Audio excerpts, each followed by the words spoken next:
سيدي يا نور الله وعلى آلك وأصحابك يا سيدي يا نبي الله الصلاة والسلام عليك يا سيدي يا خاتم النبيين وعلى آلك وأصحابك يا سيدي يا رحمة للعالمين.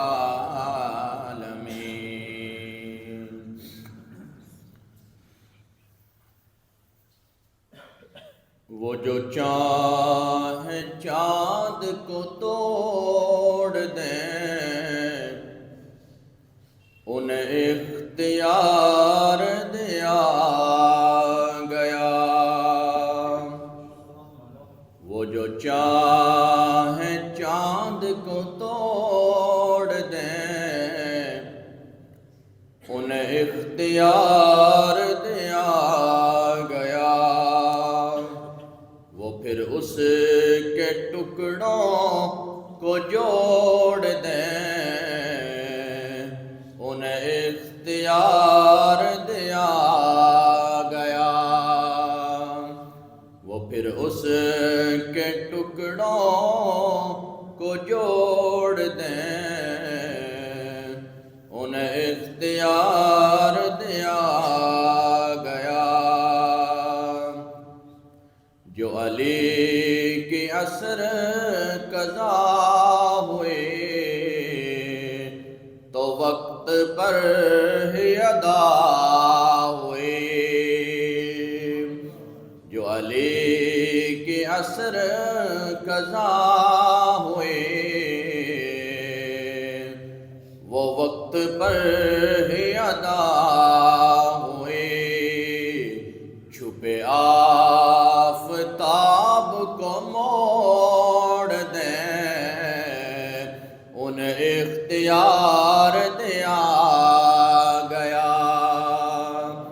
چھپے آفتاب کو موڑ دیں انہیں اختیار دیا گیا. کسی امتی کو ملائکہ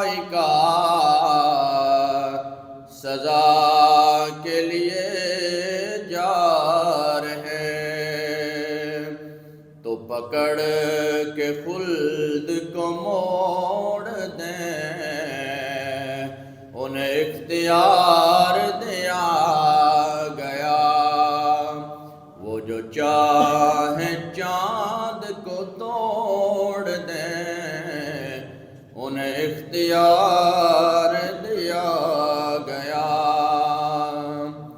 لکھو نازش ان کا یہ معجزہ کہ کسی کی آنکھ نکل گئی.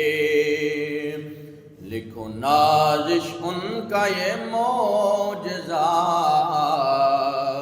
کہ کسی کی آنکھ نکل گئی.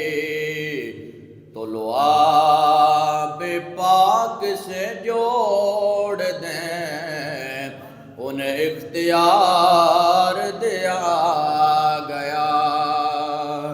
تو لعاب پاک سے جوڑ دیں انہیں اختیار دیا گیا. وہ جو چاہیں چاند کو توڑ دیں انہیں اختیار دیا گیا. پھر وہ اس کے ٹکڑوں کو جوڑ دیں انہیں اختیار دیا گیا. اللہ تعالیٰ کی حمد و ثنا کے بعد اس کے پیارے حبیب صلی اللہ علیہ وآلہ وسلم کی بارگاہ میں درود و سلام کا نذرانہ پیش کرنے کے بعد آپ تمام احباب کو السلام علیکم ورحمۃ اللہ. عقیدہ توحید کے حوالے سے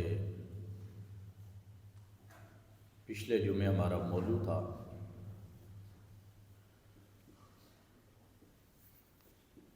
سورہ اخلاص. پتہ ہے نا سب کو، قل هو اللہ. کسی کو کوئی صورت نہیں نہ آتی تو اسے یہ بھی آتی ہے. صحیح ہے؟ تو بڑی پیاری صورت ہے، اور اس لیے بھی پیاری صورت ہے کہ اس میں عقیدہ توحید بیان ہوئی ہے، اور بڑی صورت کی فضیلت بھی ہے. تو یہ اس میں عقیدہ توحید بیان ہوا، اور اس لیے یہ صورت جو ہے وہ بہت اس کی عظمت ہے، بہت اس کی شان ہے کہ رسول اللہ صلی اللہ علیہ وآلہ وسلم نے ارشاد فرمایا کہ جو سورہ اخلاص کو 3 مرتبہ پڑھتا ہے اللہ تعالیٰ ایک قرآن پڑھنے کا ثواب عطا فرماتا ہے. اب یہ فضیلت کے حوالے سے یہ یاد رکھیں. اب یہ نہیں کہ آپ قرآن پڑھنا چھوڑ دیں کہ بھئی قرآن پڑھنے کی ضرورت نہیں ہے، چلے 3 مرتبہ سورہ اخلاص پڑھی جاتے ہیں. اہمیت بتائی گئی ہے اس میں کہ سورت کی اتنی اہمیت ہے، اتنی فضیلت ہے کہ 3 مرتبہ پڑھیں گے اللہ تعالیٰ پورے قرآن پڑھنے کا ثواب عطا فرمائے گا. ویسے قرآن پڑھنا جو ہے وہ اس کا اپنا ہی ثواب ہے، اپنا ہی مزہ ہے اس کا. اسی طرح سورہ فاتحہ کے بارے میں بھی رسول اللہ صلی اللہ علیہ وآلہ وسلم نے ارشاد فرمایا کہ جو بندہ 4 مرتبہ پڑھے گا اللہ تعالیٰ پورے قرآن کا ثواب عطا فرمائے گا. یہ ذکر اذکار کے حوالے سے ہیں کہ اب دیکھیں سارے دن آپ کو موقع نہ ملے قرآن پڑھنے کا، رات کو آپ بستر پر جائیں تو آپ کے دل میں خیال آئے کہ یار قرآن نہیں پڑھا، تو آپ کیا کریں؟ سوتے سوتے آپ کیا کریں؟ 4 مرتبہ سورہ فاتحہ پڑھ لیں، 3 مرتبہ سورہ اخلاص پڑھ لیں، تو اللہ تعالیٰ 2 قرآن کا آپ کو ثواب عطا فرمائے گا. ایک یہ فضیلت ہے. ایک اس سورت سے محبت بھی کرنی چاہیے، اور یہ ایک چلے مسئلے کی بھی بات ہے کہ بعض ہمارے بھائی ایسے ہیں جنہیں ایک ہی صورت آتی ہے، تو کوئی مسئلہ نہیں، ایک ہی صورت کے ساتھ جو ہے وہ ساری نماز پڑھ سکتے ہیں. لیکن ان کے لیے ہے جن کو نہیں آتی، لیکن کوشش تو کرنی چاہیے نا، اور صورتیں بھی یاد کرنی چاہیے. لیکن اب کوئی بزرگ ہے، کوئی ان پڑھ ہے، وہ دوسری صورتیں یاد نہیں کر سکتا، نہ اسے آتی ہیں، تو وہ ایک صورت سے بھی ساری نماز پڑھے گا تو اللہ تعالیٰ اس کی نماز کو قبول فرمائے گا. لو جی، فضیلت کے حوالے سے پہلی بات، رسول اللہ صلی اللہ علیہ وآلہ وسلم کے پاس نا ایک قبیلے کے لوگ آئے، کہا یا رسول اللہ ہمیں امام چاہیے. کیا چاہیے؟ امام چاہیے. اب امام جو ہے نا ایک مظلوم قوم ہے ہر حوالے سے. وہ اس لیے کہ ڈیوٹی بھی امام کی سب سے زیادہ ہوتی ہے، ایسے ہی ہے نا، تنخواہ سب سے کم ہوتی ہے، اور جو مرضی آتا ہے امام کو بات بناتا ہے، بات سناتا ہے، چاہے اسے جناب استنجا کرنے کا پتہ بھی نہ ہو، لیکن امام کے لیے وہ بھی بڑا ہوتا ہے. وہ بیچارہ بعض اوقات امام بھی پھنسا ہوا ہوتا ہے، امام کی ساری زندگی جو ہے نا وہ نمازیوں کو خوش کرنے میں گزر جاتی ہے. یہ میں عام ایک جنرل بات کر رہا ہوں، آپ کی نہیں میں بات کر رہا، آپ بڑے اچھے لوگ ہیں. لیکن یہ چونکہ ہمارا یہ کام ہے، لوگ ہم سے رابطہ کرتے ہیں امام چاہیے جناب. اچھا، وہ کہتے ہیں جناب امام چاہیے ہے، چلے جی ٹھیک ہے جی، کیسا امام چاہیے؟ اور جناب آندے نے کاری چنگا ہوئے، کاری حافظ بھی پکا ہوئے، ٹھیک ہے جی. اور جناب ان کے جناب بیان بھی چنگا کرتا ہوئے، جمعہ بھی پڑھاندا ہوئے، ہاں جی. اس تو بعد غسل بھی دواندا ہوئے، جنازے بھی پڑھاندا ہوئے، سارا کچھ جناب کرتا ہوئے. اب جب ان سے پوچھ لیا جائے نا یار آپ تنخواہ کیا دیں گے جناب، کہتے ہیں جناب 15,000 دیں گے ہم.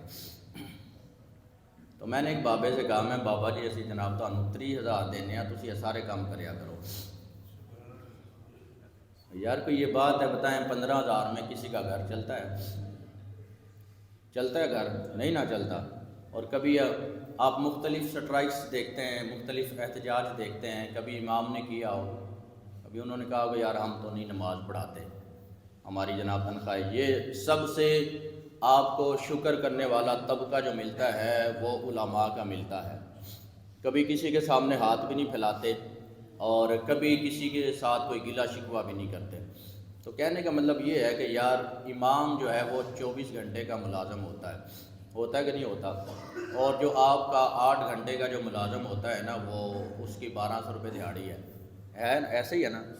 اور جو 24 گھنٹے کا ہے نا، اس کی 500 روپے دہاڑی ہے۔ کبھی بھی جو ہے نا، یہ ہمارا شعبہ ہے، ہمارا فیلڈ ہے، کسی بھی وقت مقتدی کسی بھی کام کے لیے بلاتا ہے نا تو امام حاضر ہوتا ہے کہ نہیں ہوتا؟ کسی بھی وہ رات کو جناب کئی دفعہ ایسا بھی ہوتا ہے، چھوٹے بچے فوت ہو جاتے ہیں نا، تو بعض اوقات رات کو 12 بجے 11 بجے بھی جناب وہ امام کو کال کرتے ہیں کہ یار ایک چھوٹا سا بچہ ہے، اب صبح تک اسے کیا رکھیں گے، تو جناب اس کا جنازہ پڑھا دے، تو امام اس وقت بھی آ جاتا ہے۔ یہ اس لیے آپ کو کہنے کا مطلب یہ ہے کہ امام کی بندے کو قدر کرنی چاہیے، ٹھیک ہے؟ اس لیے کہ وہ آپ کا ملازم نہیں ہے، بلکہ رب کے گھر میں جو ہے نا وہ ذمہ داریاں ادا کرتا ہے۔ چلے بات کسی اور طرف چلی گئی، واپس آتے ہیں۔ رسول اللہ صلی اللہ علیہ وآلہ وسلم کے پاس ایک قبیلے والے آئے، کہا یا رسول اللہ امام چاہیے۔ تو نبی کریم صلی اللہ علیہ وآلہ وسلم نے ایک صحابی تھے، ان کی ڈیوٹی لگائی، ذمہ داری لگائی کہ آپ ان کے ساتھ جائیں اور انہیں نماز پڑھایا کریں۔ امام صاحب چلے گئے جناب، قبیلے والوں کے ساتھ نماز پڑھانی شروع کی نا۔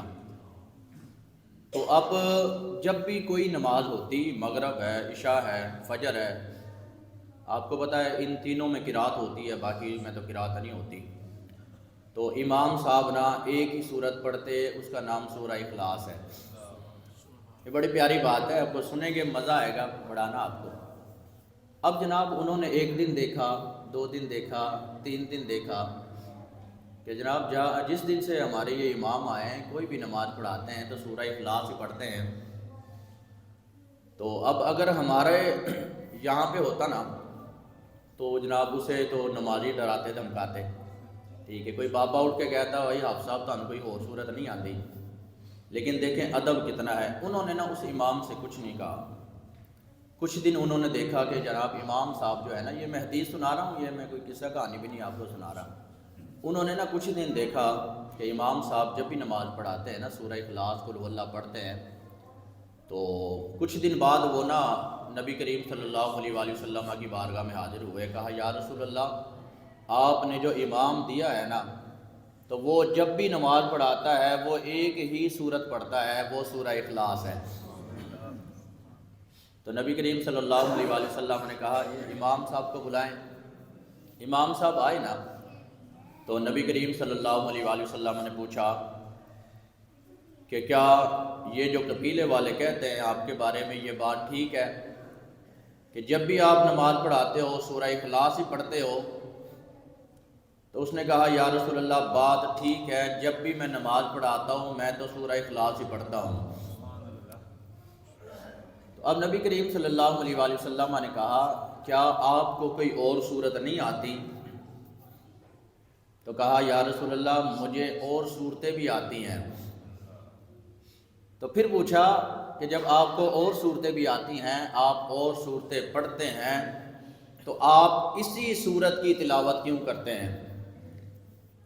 تو اس نے جو جملہ دیا نا بڑا کمال کا، کہا یا رسول اللہ مجھے اس صورت سے پیار ہی بڑا ہے، مجھے اس صورت سے پیار بڑا ہے، محبت بڑی ہے، یہ صورت جو ہے نا وہ مجھے اچھی لگتی ہے، اس لیے بھائی جب بھی نماز پڑھاتا ہوں نا تو میں تو اسی صورت کو پڑھتا ہوں۔ تو اب نبی کریم صلی اللہ علیہ وآلہ وسلم نے یہ نہیں کہا کہ چلے یار کبھی اپنے نمازیوں کو بھی خوش کر لیا کرو، ٹھیک ہے؟ میں نے پہلے کہا آج کا امام جو ہے نا اس کی تقریباً یہی کوشش ہوتی ہے۔ تو نبی کریم صلی اللہ علیہ وآلہ وسلم نے اس صحابی سے یہ نہیں کہا کہ کبھی آپ اور بھی صورت پڑھ لیا کریں، بھئی آپ کے مقتدی ہیں، چلے ان کی خواہش ہے۔ تو آپ نے تصدیق کی کہ کیا واقعی اس لیے اس سورت کو پڑھتے ہو کہ پیار بڑا ہے؟ کہا یا رسول اللہ بالکل، میں اس سورت کو اس لیے پڑھتا ہوں کہ مجھے اس سورت سے پیار ہی بڑا ہے۔ تو ایک جملہ اس نے ارشاد فرمایا جو دل کو لگنے والا ہے، اور ایک جملہ جو ہے وہ رسول اللہ صلی اللہ علیہ وآلہ وسلم نے ارشاد فرمایا۔ کہا میرے صحابی گھبرانے کی ضرورت نہیں، پریشان ہونے کی ضرورت نہیں، اس سورت کو پڑھتا جا، اس سے محبت کرتا جا، یہ سورت جو ہے نا تجھے جنت تک لے کر جائے گی۔ کہا پیار کرو سورت سے، پڑھتے جاؤ، سارا کام کرو، جب آپ اسے پڑھو گے، اس سے محبت کرو گے تو یہ سورت آپ کو تنہا نہیں چھوڑے گی، بلکہ یہ سورت جو ہے وہ جنت تک لے کر جائے گی۔ تو جنت لے کر جائے گی نا، مطلب کیا ہے کہ قرآن سے محبت کرنا ہے۔ قرآن سے کیا کرنا ہے؟ ہمارے جو نمازی ہیں نا، مستقل نمازی ہیں، وہ جانتے ہیں کہ ہم نماز عشاء کے بعد جو ہے وہ سورہ ملک پڑھتے ہیں۔ جو ہمارے نمازی ہیں وہ جانتے ہیں اس بارے میں۔ چلیں ایک میں آپ کو بھی بتا دیتا ہوں۔ اچھا یہ نہیں لازمی نہیں کہ یہ جس طرح ہم پڑھتے ہیں بیٹھ کر کوئی اسی طرح پڑھے یا سنے، آپ خود بھی پڑھ سکتے ہیں۔ سورہ ملک جو ہے نا وہ پڑھا کریں۔ چلیں عشاء کے بعد بہترین ہے، لیکن آپ کسی بھی وقت میں پڑھیں، کم از کم نہ روز ایک مرتبہ سورہ ملک ضرور پڑھا کریں۔ ایک میں حدیث سناتا ہوں کہ نبی کریم صلی اللہ علیہ وآلہ وسلم نے ارشاد فرمایا کہ سورہ ملک جو ہے نا وہ اپنے پڑھنے والے کے لیے رب سے جھگڑا کرے گی۔ بات عام نہیں ہے، بات کی ذرا گہرائی کو آپ سمجھیں، آپ کو مزہ آئے گا۔ آپ کو پتہ ہے نا کہ رب جو ہے نا وہ کتنا اس کا جاہو جلال ہے، اور قیامت والے دن تو بڑا ہی روب، اس کا بڑا دبدبا ہوگا۔ تو قیامت والے دن کسی کی جرت نہیں ہوگی کہ رب کے سامنے نہ کوئی بات کر سکے، ہے نا؟ ایسے ہی بات ہے نا، بڑا مشکل مرحلہ ہے وہ۔ لیکن رسول اللہ صلی اللہ علیہ وآلہ وسلم نے ارشاد فرمایا سورہ ملک جو ہے نا وہ اپنے پڑھنے والوں کے لیے نا کیا کرے گی؟ رب سے جھگڑا کرے گی۔ اب جھگڑا کیسے کرے گی؟ جھگڑا ایسے کرے گی کہ باری تعالیٰ یہ جو فلاں بندہ ہے یہ روزانہ میری تلاوت کیا کرتا تھا، روزانہ میری تلاوت سنا کرتا تھا، اب تو جو ہے اسے جہنم کی طرف جانے کا حکم دے رہا ہے، باری تعالیٰ میں کہتی ہوں اسے جنت میں جانے کا حکم دے دے۔ دیکھیں ہے نا بہادری والا کام ہے نا، یہ عام بندہ نہیں کر سکتا، قرآن کرے گا، لیکن کرے گا اس وقت جب محبت کریں گے۔ کبھی آپ آج گھر جائیں نا جمعے سے بعد، دیکھنا یار آپ کے جو گھر قرآن پڑھے ہیں نا ان کی کیا حالت کیا ہے۔ میں ممبر رسول پہ بیٹھا ہوں، اکثر گھروں میں آپ جا کے دیکھیں تو قرآن پڑھنا غرد چڑھا ہوا ہوتا ہے۔ ایسی بات ہے کہ نہیں؟ یہ دکھ والی بات ہے، یہ کوئی شغل نہیں ہے۔ نہیں تو جائیں آپ جا کے دیکھ لینا اپنے گھروں میں۔ اور اللہ معاف کرے، بعض گھر ایسے ہوتے ہیں سالوں سال جو ہے نا قرآن وہاں پر کھلتا نہیں ہے، انہوں نے رکھا ہوا ہے، معاذ اللہ قرآن پڑھا ہوا ہے، تو قرآن پڑھنے کے لیے ہوتا ہے۔ اب سورہ ملک کیا کہے گی؟ اس سے کہا جائے گا یہ آپ جس کی سفارش کر رہے ہو نا یہ جنتی نہیں ہے، اس کے گناہ زیادہ ہیں۔ گناہ کیا ہیں؟ زیادہ ہیں۔ اب جس کے گناہ زیادہ ہیں بظاہر ہے اسے جہنم کی طرف جانا ہے۔ کہا نہیں باری تعالیٰ یہ مجھ سے محبت کیا کرتا تھا، روزانہ مجھے پڑھا کرتا تھا، میں سفارش کرتی ہوں کہ باری تعالیٰ تو اسے جنت کی طرف بھیج دے۔ بات سمجھ آ رہی؟ اب یہ بحث و تکرار کا سلسلہ جو ہے نا وہ چلتا رہے گا، جاری ہو جائے گا۔ ایک لمحہ ایسا آئے گا کہ سورہ ملک کہے گی کہ باری تعالیٰ اگر میرے پڑھنے والے کو، مجھ سے محبت کرنے والے کو تو نے جنت میں نہیں نہ بھیجنا، پھر مجھے نہ قرآن پاک سے نکال دے۔ اب یہ دنیا میں بھی ہوتا ہے نا، وہ کہتا ہے کہ یار اگر تو میرا لحاظ کرتا ہے نا تو پھر میری بات مان جا، یا تو کہہ پھر میں تیرا بھائی نہیں ہوں، یا پھر میرا تیرا کوئی تعلق نہیں ہے، میری تیری دعا۔ یہ کہتے ہیں نا ایک لمحہ آتا ہے جب کوئی کسی کو بات نہ مانے کسی کے، ایک لمحہ آتا ہے وہ بات منوانے کے لیے یہ حربہ استعمال کرتا ہے۔ اب سورہ ملک جو ہے نا، وہ آخر پہ جب اسے پتہ چل جائے گا کہ میری بات جو ہے وہ مانی نہیں نہ جا رہی، تو آخر میں وہ یہ کہے گی کہ باری تعالیٰ یہ جو بندہ ہے نا روزانہ مجھے پڑھا کرتا تھا، سنا کرتا تھا، مجھ سے محبت کیا کرتا تھا، اب اگر آپ اسے جہنم میں بھیجنا چاہتے ہیں تو آپ کیا کریں؟ پھر مجھے کیا کریں؟ قرآن سے نکال دیں، پھر میں قرآن میں رہنے والی نہیں ہوں۔ اب یہ بات جب ارشاد فرمائی جائے گی نا اور کہا جائے گا باری تعالیٰ سے، تو اس وقت پھر رب جو کہے گا کہ اس سورت کا جو پڑھنے والا ہے، سننے والا ہے، محبت کرنے والا ہے، فرشتوں جہنم کی طرف نہ لے کر جاؤ، اسے جنت کی طرف لے جاؤ۔ لیکن یہ ہے کہ اس کے لیے محنت کرنی پڑے گی۔ کیا کرنی پڑے گی؟ علامہ اقبال نے کہا تھا نا، فرشتوں سے بہتر ہے انسان بننا، فرشتوں سے بہتر ہے، مگر اس میں لگتی ہے محنت کچھ زیادہ۔ تو ہم تو محنت کرتے ہی نہیں، زیادہ تو دور کی بات ہے۔ اب بتائیں جناب، جنہوں نے آج فجر نہیں نہ پڑھی، کیا امید وہ رکھے ہیں جناب؟ اور یہ یاد رکھیں، بندہ مرد مومن جو ہے نا، مرد مومن جب قبر میں اترتا ہے نا تو فرشتے اس کی حیا کرتے ہیں۔ کیا کرتے ہیں؟ اچھا، حدیثوں میں یہ بھی پڑھا ہے کہ جب بندہ گنہگار اترتا ہے تو اس وقت ان کی شکلیں کیا ہوتی ہیں، یہ بھی بات ہے، ڈراؤنی شکلیں ہوتی ہیں، بڑے لمبے دراز قد ہیں جناب، ان کے گرز ان کے پاس ہوتی ہے، یہ ساری کی ساری چیزیں ہیں۔ لیکن جب بندہ مومن، اصل مرد بندہ مومن جب قبر میں اترتا ہے نا تو پھر کیا ہوتا ہے؟ فرشتے اس کی حیا کرتے ہیں۔ آپ کو یقین نہیں آگا، میں ایک حدیث پیش کر دیتا ہوں۔ رسول اللہ صلی اللہ علیہ وآلہ وسلم، سیدنا عمر فاروق رضی اللہ تعالیٰ، آپ صلی اللہ علیہ وآلہ وسلم کے پاس موجود ہے، اسی طرح قبر کا تذکرہ ہو رہا تھا، قبر میں کیا ہونا ہے، یہ ہونا ہے، فرشتے آئیں گے، سوال کریں گے۔ آپ صلی اللہ علیہ وآلہ وسلم نے بتایا نا، تو سیدنا عمر فاروق رضی اللہ تعالیٰ عنہ کہ یا رسول اللہ، جب ہم قبر میں اتریں گے، جب میں قبر میں اتروں گا تو کیا میں اسی حالت میں ہوں گا جس حالت میں اب ہوں؟ تو کہا ہاں عمر، جس طرح آپ اسی وقت ہوش و حواس میں ہو، قبر میں بھی اسی طرح ہوں گے آپ۔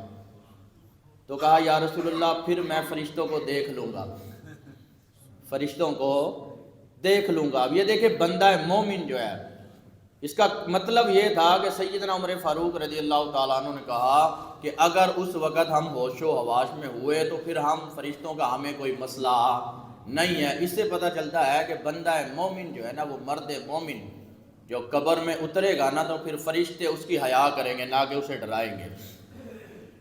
لیکن یہ ہے کہ اس کے لیے ہمیں کیا کرنی پڑے گی؟ محنت کرنی پڑے گی۔ لو آخری بات، بلکہ آخری حدیث آج کے موضوع کی، آپ صلی اللہ علیہ وآلہ وسلم نے ارشاد فرمایا کہ جس نے کسی قوم کے ساتھ متشابہت کی وہ انہی میں سے ہوگا۔ لو جی، اس حدیث کو سمجھ لیں، آخری 3-4-5 منٹ ہے اس میں، سمجھ لیں حدیث کیا ہے جناب، کہ جس نے کسی قوم کے ساتھ متشابہت اختیار کی، دوسری قوم جیسے کام کیے، پھر کیا ہوگا؟ وہ اسی قوم میں سے اٹھایا جائے گا۔ اب بتائیں جناب، جنہوں نے جناب ہیپی نیو ایئر منانی ہے ابھی 31 دسمبر کو، ہلا گلا کرنا ہے، کنجر خانہ جنہوں نے کرنا ہے، تو بتائیں قبر میں کیا فرشتے اس کی حیا کریں گے؟ کہ کریں گے؟ اب یہ ہماری بدقسمتی ہے بھئی، ان کا تہوار ہے، ان سے ہمیں کوئی مسئلہ، یہ ہمارے سامنے بستی ہے، ہم نے کبھی ان سے چھیڑ چھاڑ کی نہیں۔ بھئی پاکستان کا آئین قانون آزادی دیتا ہے کہ ہر جو مذہب کا لوگ ہے اپنے وہ کام کر سکتا ہے، وہ جناب جو ہر کام کر سکتا ہے، لیکن مسئلہ یہ ہے کہ ہم ان کے ساتھ ایسے کام جو دین کے منافی ہوں ہم وہ کر سکتے نہیں۔ اب بتائیں، اور یہ آپ نے دھیان بھی رکھنا ہے، آپ کے جو بچے نا کالجوں میں جاتے ہیں، یونیورسٹیوں میں جاتے ہیں، یہ آپ نے 31 دسمبر کو ان کا دھیان بھی رکھنا ہے کہ ہمارے بچے کہاں کہاں جاتے ہیں جناب، اس وقت کیا کیا کرتے ہیں۔ یہ ہماری بدقسمتی ہے۔ کبھی یار انگریزوں نے روزے رکھے ہوں آپ کے ساتھ اظہار یکجہتی کے لیے، رکھے ہوں، آپ نے قربانی کرتے ہوں جناب کہ یار ہم مسلمانوں کے ساتھ اظہار یکجہتی کرتے ہیں جناب، چلے کوئی لیلا بکرا ہم بھی لے آتے ہیں، ہم بھی ذبح کر دیتے ہیں۔ کرتے ہیں نا؟ بولیں صحیح نا؟ تو پھر ہم کیوں کرتے ہیں؟ ہمیں کیا مسئلہ ہے؟ تو یہ ہماری بدقسمتی ہے، اور یہ ہمارے زوال ہے نا، زوال ہے نا۔ آپ دیکھتے ہیں مسلمان دنیا میں زوال پذیر ہے۔ دنیا میں جہاں کہیں بھی مسلمان ہیں وہ پریشان حال ہے، صرف اس وجہ سے کہ یار ہم نے ہر کام ان کا کرنا ہے۔ 14 فروری ہم نے منانی ہے جناب، 25 دسمبر ہم نے منانا ہے، ہیپی نیو ایئر ہم نے منانا ہے، ٹھیک ہے، اور بھی بہت سارے تہوار ہیں، ہماری ساری نسل ان کے تہواروں کے بارے میں جانتی ہے۔ تو یہ ہماری بدقسمتی ہے، اور یہ اتنا اسے آسان نہ سمجھے۔ رسول اللہ صلی اللہ علیہ وآلہ وسلم نے واضح ارشاد فرمایا کہ جو کسی قوم کے ساتھ متشابہت اختیار کرے گا وہ اسی قوم کے ساتھ ہوگا۔ تو آپ نے جناب سارے ان جیسے کام کرنے ہیں جناب، اور قیامت والے دن اگر آپ کو کہہ دیا کہ جناب فلاں قوم کی طرف ہی چلے جائیں تو پھر آپ کا کیا بنے گا؟ تو یہ ہمیں ذرا اس پر توجہ دینے کی ضرورت ہے، اپنے بچوں کو سمجھانے کی ضرورت ہے، ٹھیک ہے۔ اور دوسری بات یہ ہے کہ ہمارا سال کب شروع ہوتا ہے؟ نہیں نا پتہ سب کو کب شروع ہوتا ہے؟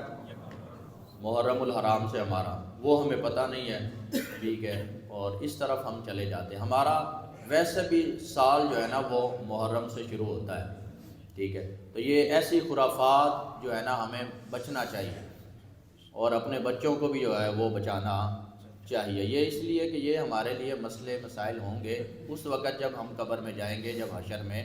ابھی ہمیں ان چیزوں کا اندازہ نہیں ہے، لیکن اندازہ ہوگا اس وقت، پچھتاوا ہوگا، لیکن اس کا کوئی فائدہ نہیں ہوگا۔ لہٰذا ہم نے کوشش کرنی کہ یار قرآن نے کہا اے ایمان والو اسلام میں پورے داخل ہو جاؤ۔ کتنے جناب؟ ہم پورے داخل ہوتے ہیں، اپنی مرضی کے مطابق داخل ہوتے ہیں، اپنی مرضی کے مطابق نکل آتے ہیں، ٹھیک ہے جناب۔ ہمارا موضوع جو ہے وہ آج یہاں پر ہمارا اختتام ہوتا ہے، ٹھیک ہے جی۔ اور ہمارے ایک نمازی ہیں، ان کی اہلیہ کا انتقال ہو گیا، اللہ تعالیٰ ان کی مغفرت فرمائے۔ ان کا نماز جنازہ ہے، نماز جمعہ کے فوراً بعد بابا سبحان شاہ والے قبرستان کی جنازگاہ میں تمام دوست احباب جو ہے وہ شرکت فرما کر ثواب دارین حاصل کریں۔ آمین ثم آمین، وما علینا الا البلاغ المبین۔